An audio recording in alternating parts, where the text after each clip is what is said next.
আচাৰ্য পংকজ পাঠকৰ ঘটনাৰ পিছতেই শৃংখল চলিহাৰ প্ৰতিক্ৰিয়া। পংকজ পাঠকৰ লগত বীৰ লাচিত সেনাৰ সত্তাটো খিলঞ্জীয়া হিচাপে আমি আছোঁ। তেখেতৰ দৰৱ আমিও খাওঁ, ময়ো খাইছোঁ তেখেতৰ দৰৱ। অসমীয়া মানুহে টেলেণ্ট চিনি নাপায়। অসমীয়া মানুহ যে কেঁকুৰা জাতি তাতেই প্ৰমাণ। অসমীয়া মানুহে টেলেণ্টবিলাক চিনি নাপায়। আমি যে কেঁকুৰা জাতি বুলি কয়, কিছুমান কথাত এইবোৰ বস্তু প্ৰমাণ হয়। বীৰ লাচিত সেনাৰ নেতা শৃংখল চলিহাই দুখ প্ৰকাশ কৰে পংকজ পাঠকৰ লগত সংঘটিত হোৱা সমগ্ৰ ঘটনাক লৈ। শৃংখল চলিহাই কয়, চুলি গজোৱাৰ যি দৰৱ সেয়া সফল হলে ভাৰতৰ ভিতৰতে ধনী মানুহ হ'ব পাৰে পংকজ পাঠক। মই তেখেতক সমৰ্থন জনাইছোঁ। বীৰ লাচিত সেনা অসমে সমৰ্থন জনাইছে। আৰু কালি প্ৰকৃততে ঘটনাটোত কি হৈছে নাজানো, কিন্তু ভুল যাৰেই নহওক কিয় হেৰি কৰিব নাপায় আৰু আঁঠু কঢ়াব নাপায়। এইটো বেয়া কথা, বেয়া কাম হৈছে।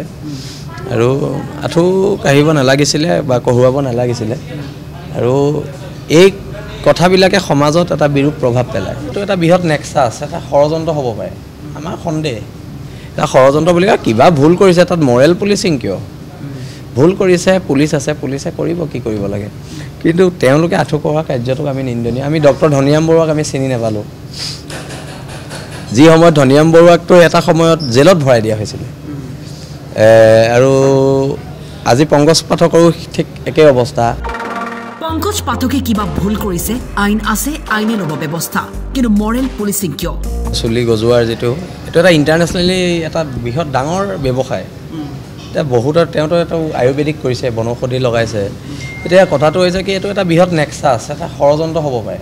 আমাৰ সন্দেহ এটা ষড়যন্ত্ৰ বুলি কয়। কিবা ভুল কৰিছে, তাত মৰেল পুলিচিং কিয়? ভুল কৰিছে, পুলিচ আছে, পুলিচে কৰিব কি কৰিব লাগে। কিন্তু তেওঁলোকে আঁঠু কঢ়োৱা কাৰ্যটোক আমি নিন্দনীয়। আমি ডক্টৰ ধনিৰাম বৰুৱাক আমি চিনি নাপালোঁ। যি সময়ত ধনিৰাম বৰুৱাকতো এটা সময়ত জেলত ভৰাই দিয়া হৈছিলে। আৰু আজি পংকজ পাঠকৰো ঠিক একেই অৱস্থা। অসমীয়া মানুহে টেলেণ্টবিলাক চিনি নাপায়। আমি যে কেঁকুৰা জাতি বুলি কয়, কিছুমান কথাত এইবোৰ বস্তু প্ৰমাণ হয়। আৰু পংকজ পাঠকৰ লগত বীৰ লাচিত সেনাৰ সত্তাটো খিলঞ্জীয়া হিচাপে আমি আছোঁ। আগবাঢ়ি যাওক, তেখেতে মানুহৰ কাৰণে কাম কৰক। তেখেতৰ দৰৱ আমিও খাওঁ, ময়ো খাইছোঁ তেখেতৰ দৰৱ। আৰু সকলো মানে নেচাৰেল, প্ৰাকৃতিক সকলো দৰৱ। আৰু কোনো ধৰণৰ ছাইড এফেক্ট নাই। এতিয়া এইটো এটা চুলিৰ যিটো গজোৱাৰ তেওঁ এটা দৰৱ উলিয়াইছে, এইটো যদি তেওঁ ছাকচেছ হয়, মই ভাবোঁ তেওঁ অসম কি ভাৰতৰ ভিতৰতে এজন ধনী মানুহ হ'ব পাৰে সেই ঔষধটো বিক্ৰী কৰি। কিন্তু তেওঁ ব্যৱসায় ক্ষেত্ৰত কামটো কৰা নাই। তেখেতে মানুহক সহায় কৰিছে। আৰু সেইকাৰণে মই তেখেতক সমৰ্থন জনাইছোঁ। বীৰ লাচিত সেনা অসমে সমৰ্থন জনাইছে। আৰু কালি প্ৰকৃততে ঘটনাটোত কি হৈছে নাজানো, কিন্তু ভুল যাৰেই নহওক কিয় হেৰি কৰিব নাপায় আৰু আঁঠু কঢ়াব নাপায়। এইটো বেয়া কথা, বেয়া কাম হৈছে।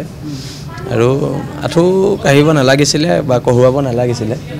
আৰু এই কথাবিলাকে সমাজত এটা বিৰূপ প্ৰভাৱ পেলায়।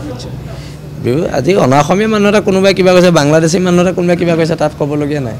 কিন্তু নিজৰ ককাই ভাইৰ মাজত যদি এনেকুৱা ধৰণৰ কৰ্মকাণ্ডবোৰ হয়, তাত গোটেই সামগ্ৰিকভাৱে খিলঞ্জীয়া সত্তাটো তাত লজ্জানত হয়। আৰু সেইকাৰণে ইয়াত আমি দুখ প্ৰকাশ কৰিছোঁ। আৰু বৰ ইণ্টাৰেষ্টিংলি কথাটো হ'ল যে যিটো পক্ষই আকৌ অভিযোগ আনিছে, সেইটো পক্ষকো পংকজ পাঠকৰ পক্ষটোৱে মাৰিছে বুলি তেওঁলোকেও আকৌ অভিযোগ আনিছে। কিন্তু সেইটোৱেতো আমি এতিয়া প্ৰকৃত ঘটনাটো নাজানো কি হৈছে। যিয়েই নহওক আমি কৈছোঁ যে আঁঠু কঢ়াব নালাগিছিল। আইনৰ ওচৰত যাব লাগিছিলে, এইটো আইনে বিচাৰ কৰিলেহেঁতেন, আইনে ব্যৱস্থা ল'লে। নিশ্চয়কৈ আইন এখন আছে, আমাৰ এখন সংবিধান আছে। পুলিচ নাই নেকি গোৱালপাৰাত? পুলিচ আছে নহয় গোৱালপাৰাত, পুলিচে ব্যৱস্থা ল'লেহেঁতেন।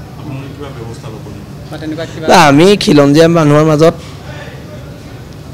ব্যৱধান অহাটো নিবিচাৰোঁ। মই পুনৰ দুই পক্ষকে একেলগে মিলিবলৈহে অনুৰোধ জনাইছোঁ। একেলগে মিলি খিলঞ্জীয়া মানুহখিনি একগোট হৈ একতাৰ পৰিচয় দিয়ক। এইটো বৰ্তমান সময়ত জাতিৰ বাবে খুব প্ৰয়োজনীয় বস্তু। সেইটোৱে কথাবিলাক অলপ সকলোৰে বেয়া পাইছে, আমিও চাইছোঁ। আৰু বিশেষকৈ তেওঁ সমৰ্থনতে পষ্ট বেছি আছে। কিন্তু কথাটো হৈছে ছ'চিয়েল মিডিয়াটো বাদ দিয়ক আপুনি। কিন্তু মই ইমান ছ'চিয়েল মিডিয়াত বিশ্বাসী মানুহ নহয়। সেইকাৰণে এটা কথা স্পষ্ট, আজি ছ'চিয়েল মিডিয়াত আমাৰ কথাও যি টি লিখে, যিটো আমি নহয়। কিন্তু এতিয়া কথাটো হৈছে কি, মানুহে খিলঞ্জীয়া সত্তাটো একগোট হৈ থকাটো বৰ্তমান প্ৰয়োজন হৈছে। আজি নামনি অসম আমাৰ হাতৰ পৰা যাওঁ নামনি অসমৰ খিলঞ্জীয়া মানুহৰ অৱস্থা নাইকিয়া হৈছে। সেই নামনি অসমত খিলঞ্জীয়া মানুহৰ মাজত মাৰপিট হোৱাটো দুৰ্ভাগ্যজনক আৰু লজ্জাজনক। আৰু বাংলাদেশীবিলাকে উৎসাহ পাবতো, বাংলাদেশীবিলাকে উৎসাহ পাব। ইহঁতে নিজৰ মাজত লাগিছে বুলি আৰু সেইকাৰণে আমি অনুৰোধ জনাইছোঁ যে সকলো খিলঞ্জীয়া মানুহ একলগ হৈ থাকিব লাগে গুৱাহাটীৰ পৰা ভিডিঅ' জাৰ্নেলিষ্ট জিতুমণি শৰ্মাৰ সহযোগত ৰঞ্জন হাজৰিকাৰ ৰিপৰ্ট টাইম 8